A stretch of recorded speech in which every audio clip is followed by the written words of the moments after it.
First at 11, deadly domestic violence taking the life of a loving mother just hours before her divorce hearing. Good evening and welcome to 7 Action News at 11. I'm Carolyn Clifford. And I'm Mike Duffy. Andricka McIntosh was shot and killed outside her home on Detroit's east side Friday morning. Police say when they arrived, her husband was standing over her with a gun in his hand. 7 Action News reporter Brett Cast is outside the courthouse where the suspect was formally arraigned. Brett? Well, on Friday morning, Andricka was set to have a court hearing for her divorce, and just hours before, she stopped at home to get a change of clothes. And that's when her then husband, she was trying to leave, allegedly showed up with a gun and killed her.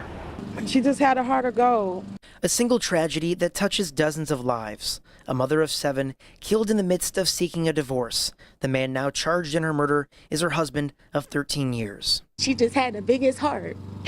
And for him to just take her away from us is just, it's just sad. Before 8 a.m. on Friday, 35-year-old Andricka McIntosh was shot and killed outside her Detroit home on Gunston Street. Police say when they arrived, they found 6 shell casings and her husband, 35-year-old Breon McIntosh, standing over her with a gun. The two shared 6 kids together, including their 13-year-old daughter, Sanaya McIntosh. My mom, she was a very caring person. She loved everybody. Sanaya holds on to the countless memories spent with her mom. They were supposed to see Barbie together on Saturday and spent many summer days at Metro Beach Pool. All of my siblings was inside of the pool, and we all splashed at her to get in, and so she got in with us. Andricka's murder is the 8th domestic homicide in Wayne County this year. There have also been a number of cases outside the city, most recently in Saline, where a woman was shot and killed by an ex-boyfriend outside her work. We have a lot of people victimizing people that they at one point purported to love. Detroit Police Chief James White says the city is also facing this issue. When you talk about intimate partner violence, we're seeing a slight uptick, but the level of violence is up, right? Where it's going from assaults to fatality. As Andricka's family grieves, they say her death could have been prevented and hope something will change so others don't go through the same thing. The first tendrils of dawn were brushing the horizon when Detroit awoke to a horror it could scarcely comprehend. The street was quiet, too quiet, when the shrill cry of a 911 call pierced the silence. Shots fired, someone's being chased, please hurry. That frantic voice, trembling, echoed through dispatcher speakers. In that moment, a life was slipping away and a family's world would shatter forever. Minutes later, officers arrived on the east side of Detroit at the intersection of Gunston and Connor. The outline of a body lay motionless on the pavement. 6 spent shell casings glinted in the thin morning light. A man stood nearby, trembling, holding a firearm. The air was heavy with dread, as though time had frozen. That man was Breon McIntosh. The body on the ground was his estranged wife, 35-year-old Andricka McIntosh. She was pronounced dead at the scene. She was a mother. She was a survivor. She had a story. And in that moment, her life would become more than a headline. It would become a haunting reminder of what can happen when hope and fear collide. The shooting occurred just hours before she was to appear in court for a divorce hearing. What had been private anguish now spilled into the open in the most violent way imaginable. The tragedy that unfolded on that grim morning would come to expose not just a broken marriage, but the silent signals of danger many women face when trying to leave. In the weeks that followed, the city would name her case as Detroit's latest domestic violence homicide, her death the 8th such this year in Wayne County. News outlets would scramble for facts. Family members would wrestle with grief, and questions would swirl. Was this preventable? Was she ever safe? Who would answer for this? This is the story of Andricka McIntosh, not only how she died, but how she lived, how she loved, and how danger crept in. It is a story about choice, control, and the fragility of hope in the face of violence. It is a story that must be told. Before we go further, know this. Everything moving forward will be based strictly on verified records, investigation reports, news accounts, and family statements. Where speculation arises, it will be clearly framed as such. Welcome to Sinister Tales, where every whisper hides a secret and every story leaves a shadow. If you're drawn to the darkest corners of true crime and mystery, you're in the right place. Subscribe now, because some tales were never meant to be forgotten. We begin in Detroit in early August 2023 with a mother, a marriage unraveling, and a life ended too soon. Before her name filled headlines and hashtags, before her final morning turned to chaos, Andricka Sims-McIntosh was known for her warmth, her discipline, and the quiet strength that carried her through life's storms. Born and raised in Detroit, she was one of those women people described as light in the room. Her friends remembered her as the one who lifted others even when her own shoulders carried weight. Her co-workers saw a professional who was firm yet kind, composed even under pressure. Her children saw a mother who fought hard. For them, for stability, for dignity. For years, Andricka had served her community. She worked as a sheriff's deputy and a police officer before joining the Transportation Security Administration. Her colleagues at TSA said she was the kind of woman who remembered birthdays, who brought food for everyone on long shifts, who never complained about overtime. Behind the badge and the smile was a woman who believed in service, someone who wanted her children to see that hard work could change everything. But in her personal life, Andricka's light dimmed quietly. Her marriage to Brian McIntosh, a man she once loved deeply, had turned from partnership into quiet torment. To outsiders, they looked like a strong couple, well-dressed, presentable, living the American middle-class dream. But those who looked closer noticed the small fractures, the tense silences, the way her eyes darted when he entered a room, the forced laughter at gatherings. Brian was not an unknown face to the community either. He was younger, charismatic, and to some, charming. But that charm carried a shadow. He had a temper that didn't just flash, it smoldered beneath every disagreement. Andricka had confided to close friends that the relationship had become different. The love she once felt was now laced with fear. She wanted out, not to humiliate him, but to reclaim peace for herself and her children. By 2023, their marriage was in free fall. The divorce papers were filed. The hearing was scheduled. It was supposed to be a new beginning. But leaving someone who thrives on control is rarely simple. Friends would later say she'd started noticing small things. Her car being followed, phone calls that ended in silence, her feeling watched even at work. She brushed it off, telling herself she was imagining things. But she wasn't. The week leading up to August 4th, 2023, she seemed nervous. Her co-workers noticed she was quieter than usual, distracted. One of them later recalled that she'd said, "Once this hearing is done, I can finally breathe."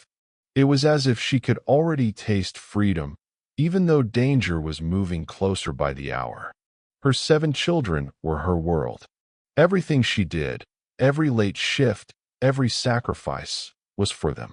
She wanted to build a safe home, one untouched by the chaos that had seeped into her marriage. She wanted them to see her as strong, not broken. But she didn't know that her determination to leave would become the very thing that endangered her life. The relationship had been unraveling for months, maybe longer. Family members later described moments when Andricka would smile through pain, pretending things were fine. It's a survival tactic many women learn when love turns violent. Smile, stay quiet, endure, until it's safe to leave. She had finally reached that point. Her hearing was scheduled for the morning of August 4th. That was supposed to be her turning point. That night, she packed her bag neatly by the door, her uniform ironed, her documents ready. She went to bed planning her next chapter. Outside, Detroit's streetlights cast a dull orange glow, and somewhere not far away, her estranged husband was waiting, haunted by the thought of losing control.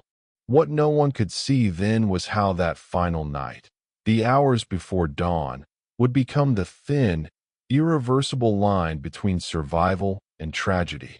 Andricka McIntosh had lived her life serving others. But when she needed protection the most, no one could stop what was coming. In every tragedy, there are moments that, in hindsight, seem to whisper warnings. Subtle, quiet red flags that grow louder over time until they can no longer be ignored. For Andricka McIntosh, those signs were all around her, some emotional, some physical, and some buried deep in the unspoken patterns of fear that shaped her final months. Brian had once been the kind of man who knew how to charm a room. He could make strangers laugh, win over family with ease, and disarm suspicion with a smile. But behind closed doors, charm can twist into control. Over time, the warmth in his words began to cool. His affection turned conditional, his love measured by obedience. He wanted to know where she was, who she spoke to, how long she stayed at work. What began as curiosity slowly evolved into surveillance. Friends later recalled moments that didn't feel right. Phone calls from Andricka where her tone trembled slightly, where she spoke in circles, careful not to reveal too much. She'd once told a relative she couldn't post on social media anymore, not because she didn't want to, but because she didn't want him to know where she was. She feared her own digital shadow. Coworkers noticed bruises once, small and faint, on her wrist. She brushed them off. Just a clumsy moment, she said. But her eyes darted away. In truth, those bruises weren't just physical. They were symbols of the invisible restraint she lived under. A home once filled with laughter had become a cage she could no longer bear to stay in. As the months passed, her friends encouraged her to leave. She did what many in her situation do. She planned quietly, methodically. She saved what she could. She spoke to lawyers. She tried to shield her children from the chaos that brewed behind closed doors. But leaving someone like Brian is never just a decision.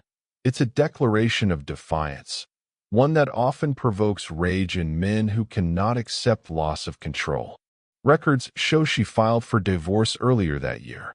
The court date was set for August 4th, 2023, a date she circled in hope.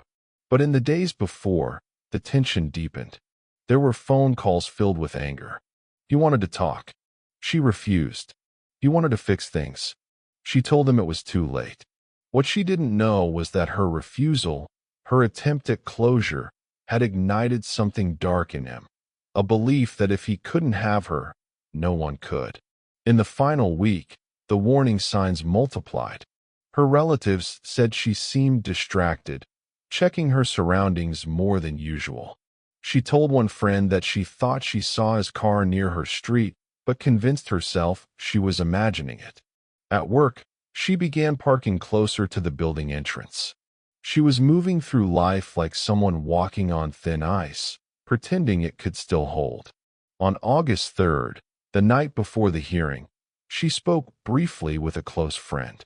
Her voice was tired but steady. "Tomorrow's it," she said. "After tomorrow, I can finally start over." Those words would become her last expression of hope, now replayed endlessly by those who loved her. For all her bravery, what Andricka didn't know was that control doesn't release easily. The danger she hoped to outrun was already on its way to her doorstep. While she was ironing her uniform, he was planning something irreversible. By midnight, the city outside was quiet, its noise muted by the weight of the coming storm. The next few hours would unfold like a tragic script, one written long before she even realized she was in it. And in that silence before dawn, every ignored red flag now felt like a siren waiting to scream. It was still dark when Andricka woke up on August 4th, 2023, the morning that should have marked her liberation. The night before had been restless, but she got up anyway, quietly, deliberately. She moved through her home the way people do when they've already decided that fear won't win. She dressed neatly, checked the papers she would take to court, and kissed her children goodbye as they slept. She didn't know that those small, ordinary moments were the final notes of her life. Outside, Detroit was half awake. The streetlights flickered against rows of aging houses. The air was still. Somewhere beyond the calm, another presence was waiting. Someone who couldn't accept the sound of her moving on. When Andricka stepped outside, the early light caught the sheen of her car windshield. She got in, exhaling softly, perhaps with the quiet relief that she was just hours away from freedom. She turned the ignition, her hands steady. Then, from the corner of her eye, she saw movement. A figure was walking toward her from the shadows, someone she knew too well. Brian, her estranged husband, the man she had once promised forever. His face was unreadable, his steps too quick, too purposeful. She froze, confused, then afraid. He shouldn't have been there. Not today. Not like this. Neighbors would later say they heard voices, muffled, tense. Some thought it was just another argument between a couple on the edge. But it wasn't. Within seconds, the air filled with the crack of gunfire. One shot, then another. 6 in total. Officers would later find her vehicle door open, the driver's seat smeared with the chaos of sudden violence. She had tried to run. Evidence showed she made it a few feet from the car before collapsing. Her last moments were filled with terror and disbelief. The man she once trusted above all others was standing over her, his hands shaking, the gun still hot. When police arrived, they found Brian standing beside her body. The 911 calls had already started flooding in. A man's got a gun, she's on the ground. Please hurry. But by the time sirens echoed through the neighborhood, the scene was already quiet again. The kind of silence that only comes after something irreversible. 6 shell casings lay scattered on the pavement, each one a marker of rage, control, and heartbreak. Her phone was found nearby. She had tried to reach someone, maybe for help, maybe for goodbye. The officers drew their weapons, ordering him to the ground. He complied without resistance. There was no chase, no denial, just a hollow stare, like someone who had already accepted the consequences before they began. His hands were trembling, his clothes stained, his face blank. He muttered her name once, quietly, as they cuffed him. For the detectives arriving on the scene, it was immediately clear that this was not a random act. This was personal. It was precise. It was rage unleashed in the span of less than a minute. By the time paramedics arrived, there was nothing to be done. The woman who had spent her career protecting others, who had survived so much, could not be saved from the one person she had once called husband. Her family would later learn of her death not from an official statement, but from a phone call no one should ever have to answer. The news traveled quickly, from friend to friend, from co-worker to neighbor, each person repeating the same question in disbelief. Why? The answer, if there ever was one, lay in a single truth too common in domestic tragedies. Leaving doesn't always mean escaping. For Andricka, freedom was just hours away, but so was danger. And in that cruel overlap of hope and violence, her story became another reminder that sometimes love's ending can be deadlier than its beginning. As dawn broke over Detroit that morning, the light revealed more than a crime scene. It revealed the final chapter of a woman's courage and the start of a community's grief. The morning after the shooting, Detroit police began what would become one of the most painful investigations the city had seen that year, not because it was complex, but because it was senseless. The crime scene was quiet, but every inch of it spoke. 6 shell casings, a single firearm, a woman's body, and a man who didn't try to run.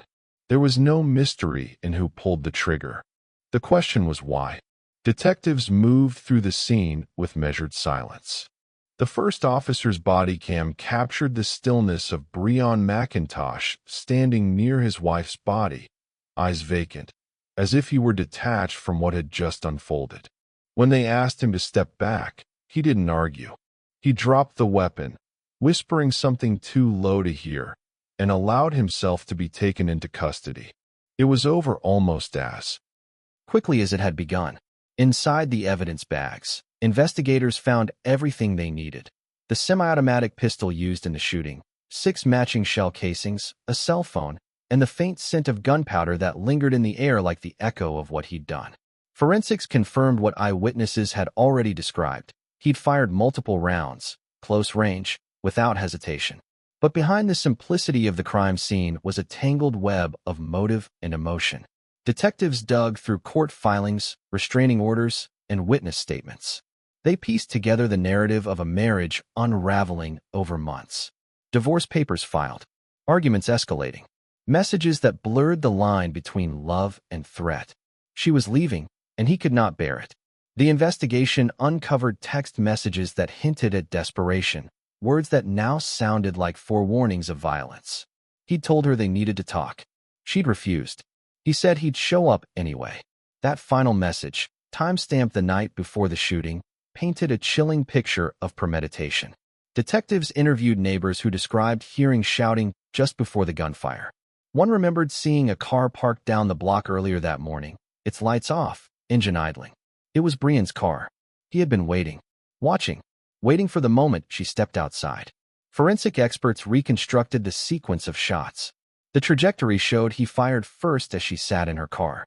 She tried to escape, but he followed, shooting again as she fled. Each step she took away from him was met with another bullet. When she fell, he fired the last one. Then he stood there, motionless, silent, until police arrived. To detectives, that detail said everything. There was no panic, no attempt to flee, no effort to deny. It wasn't a crime of confusion. It was possession turned lethal. When she took control of her life, he took hers instead. During interrogation, Breon spoke softly. Investigators noted he seemed calm, detached, more confused by the consequences than by his own actions. He claimed it happened fast, that he didn't mean for it to go that far. But the evidence told another story, one of preparation, of intent, of rage sharpened over time. The Wayne County Prosecutor's Office reviewed the evidence and filed charges of first-degree premeditated murder and felony firearm possession. The decision was swift. There would be no question of self-defense, no argument of passion. The timeline, the evidence, and the witnesses made it clear. He'd made up his mind long before he ever pulled the trigger. As news of the arrest broke, the story spread through Detroit like wildfire. A respected former law enforcement officer, a mother of 7, gunned down by the very man she once promised forever. The details were almost too painful to absorb. And yet, as investigators released their findings, they revealed what survivors of domestic violence already knew. This was not sudden. This was not random. This was the final act of a pattern that had been building for years. The community watched as the pieces came together. The jealousy, the surveillance, the manipulation, the growing fear. All of it pointing toward a man who couldn't let go, and a woman who tried to leave with her dignity intact. For detectives, this case didn't end at the booking station. It lingered in every debrief, every late-night report, every conversation about what could have been done differently. Because behind the police tape and flashing lights was a truth they all understood too well. Sometimes, even when victims do everything right, the system still isn't fast enough to save them. The investigation concluded swiftly. There were no missing pieces, no alternate suspects, just a clear, devastating reality. A woman's life stolen because a man couldn't accept her freedom. But the story didn't end at the police station. It was only beginning to unfold in the courtroom, where Andricka's name would be repeated over and over, each time weighted with the sorrow of what was lost and the rage of what should have been prevented. The courtroom was cold, the kind of sterile chill that never fully disappears, no matter how many lives it has seen pass through its doors. Rows of wooden benches stood in silent witness as the case of the people versus Breon McIntosh began. The defendant entered in handcuffs, dressed in jail-issued orange, his head low, his expression unreadable. To one side sat the family of Andricka McIntosh, 7 children without a mother, parents without a daughter, a community without its steady light.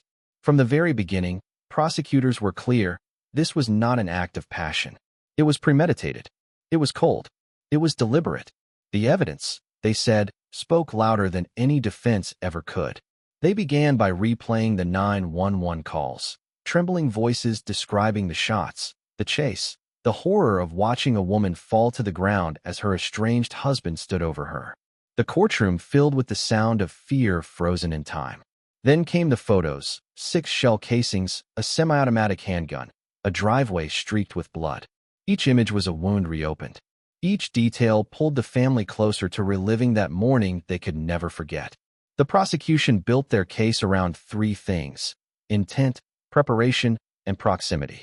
They argued that Breon had been waiting for Andricka, that he knew exactly what day she would be in court, that he couldn't let her go, and so he planned to make sure no one else could have her.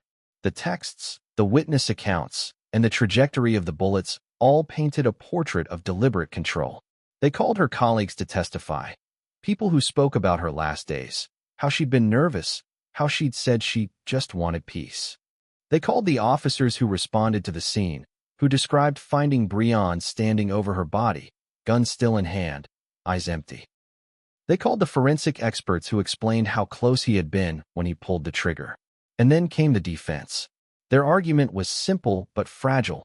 They claimed it wasn't premeditated, that it was a moment of emotion gone too far. They pointed to his lack of a criminal record, his apparent cooperation with police, his supposed remorse. But remorse after death is not redemption. The prosecutor's rebuttal was sharp. This wasn't a moment of emotion. It was a man's refusal to lose control. When the time came for the jury to deliberate, the room held a heavy stillness. They didn't take long. The evidence was overwhelming, and the motive painfully clear. They returned with a verdict: guilty of first-degree premeditated murder and felony firearm possession. In that instant, justice found its voice, not loud, not triumphant, but steady.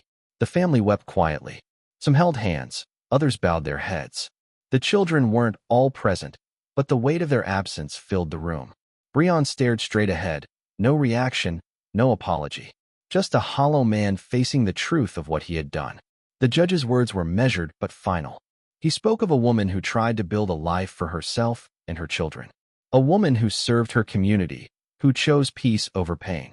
He spoke of betrayal, of control, and of a life extinguished in the act of reclaiming freedom.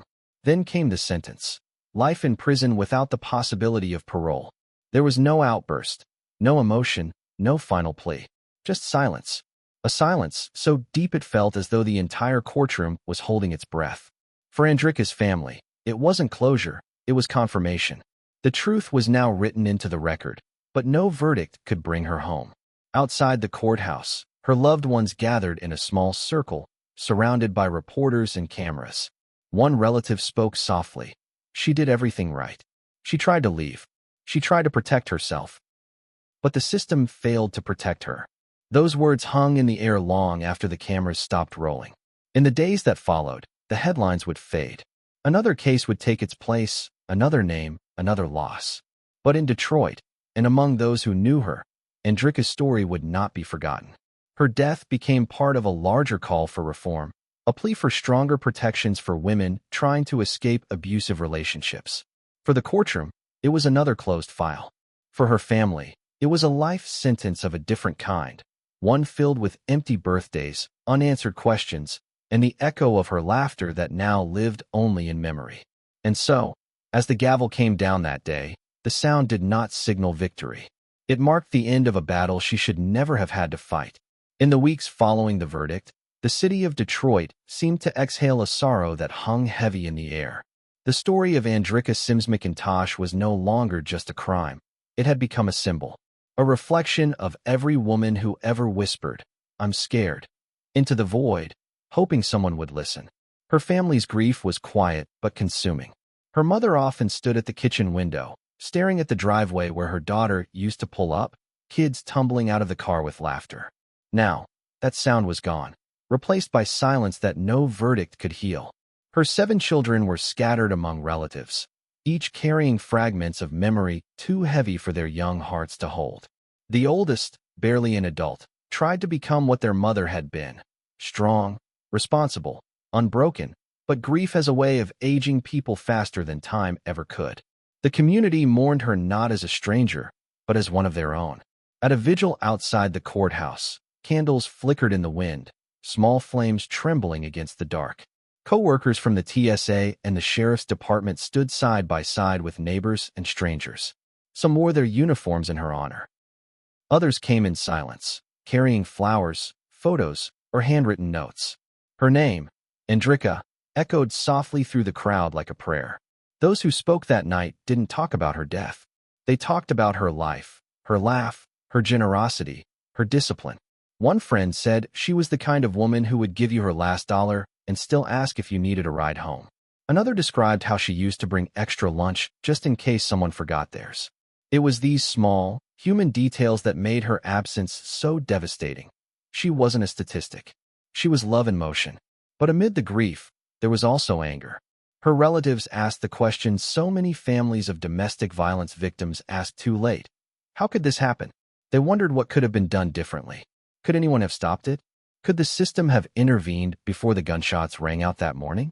Local activists took up her name as a rallying cry. Organizations like End Gun Violence Michigan and Everytown for Gun Safety began citing her story as a heartbreaking reminder of how easily domestic control can turn into deadly violence when firearms are involved. Legislators invoked her case in discussions on red flag laws, policies that might allow courts to temporarily remove guns from individuals showing signs of threat or instability. In news interviews, her co-workers said the same thing over and over. She did everything right. She filed for divorce. She distanced herself. She followed procedure. She planned to start over. And yet, even with all the right steps, the law couldn't protect her from the man who refused to let go. A few months later, a community mural went up on Detroit's east side, a painted portrait of her smiling, sunlight breaking over her shoulder. Beneath it were the words, "Her strength lives on." The wall became a place of pilgrimage for strangers who had lived through similar pain. Survivors left notes, photos, and quiet promises that they, too, would not be silenced. Her story spread far beyond Michigan. Domestic violence counselors began using her case in awareness campaigns. Churches dedicated sermons to her memory. Women's shelters played her interview clips from her earlier years in uniform, where she once said, "Service means protecting what matters: people, family, peace." That quote now stood carved on a plaque at the entrance of a women's center in her name. And yet, beneath all the tributes and all the legislative calls for change, her family still faced the daily ache of absence. Birthdays, holidays, school events. Every milestone she should have been there for, now shadowed by the weight of what she lost and what was stolen. For Detroit, her name became a quiet warning. For her family, it remained a wound that time refused to close. And for survivors everywhere, it became both a cry and a call for the lives lost in silence, and a call to recognize that freedom for victims is never truly safe until systems protect them before the bullets fly. There are stories that end when justice is served. And then there are stories like this, where justice arrives too late, standing over the ashes of a life that should have never been lost. The story of Andricka Sims-McIntosh is not just about a murder. It is about silence, warning signs, and the slow erosion of safety that so many live through in quiet desperation. When we look at what happened on August 4th, 2023, it's tempting to define it by that morning. The gunshots, the flashing lights, the handcuffs. But that moment was only the final act of something that began long before. It began the first time fear outweighed love. The first time control replaced care. The first time she realized she was no longer safe in her own home. In death, she became the face of a truth many refused to see. That the most dangerous moment for a victim of domestic violence is not when the abuse begins. It's when they finally decide to leave. That's when control collapses, when rage takes form, when love becomes lethal. Andricka was a woman who had given her life to protecting others. She worked in uniform, upholding the safety of strangers. But when it came time for her to be protected, the system wasn't fast enough, wasn't strong enough, wasn't ready for what she was trying to escape. She followed every rule society tells women to follow. She filed for divorce, distanced herself, built a plan, sought help. But in the end, paperwork could not stop a bullet. In that single morning, 7 children lost a mother lost her daughter, a city lost a public servant, and the world lost one more voice that had tried so hard to be heard. Yet her story does not vanish into the archive of forgotten tragedies. It lingers in the streets she once patrolled, in the faces of her children, in every survivor who watches her story and decides not to give up. Her name has become more than a headline. It's become a warning carved into time.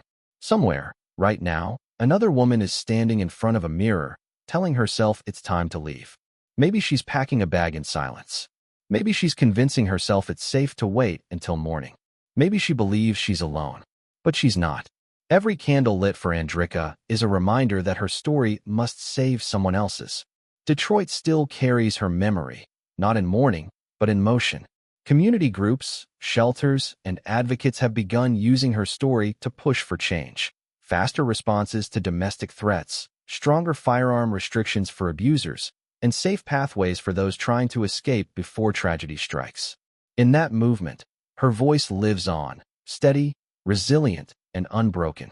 If there is one question that lingers after all the evidence, all the testimony, and all the tears, it is this. How many more women must be silenced before society listens? Because behind every statistic is a name. Behind every case file is a face. And behind every act of violence is a choice that someone made. A choice that didn't have to end this way. The story of Andricka Sims-McIntosh should haunt us. Not because of how she died, but because of what it says about the world we live in. A world where a woman can wear a badge, save lives, raise children, and still not be protected from the person who vowed to love her. So, as this episode ends, remember her name. Share her story. Talk about what happened. Because awareness is not just remembrance, it's prevention. And if you or someone you know is living in fear, reach out. There are people waiting to help. You do not have to face it alone. This was Sinister Tales. If this story moved you, like, share, and subscribe, not just to support the channel, but to keep stories like this alive. Because sometimes, the most powerful thing we can do for the dead is to protect the living.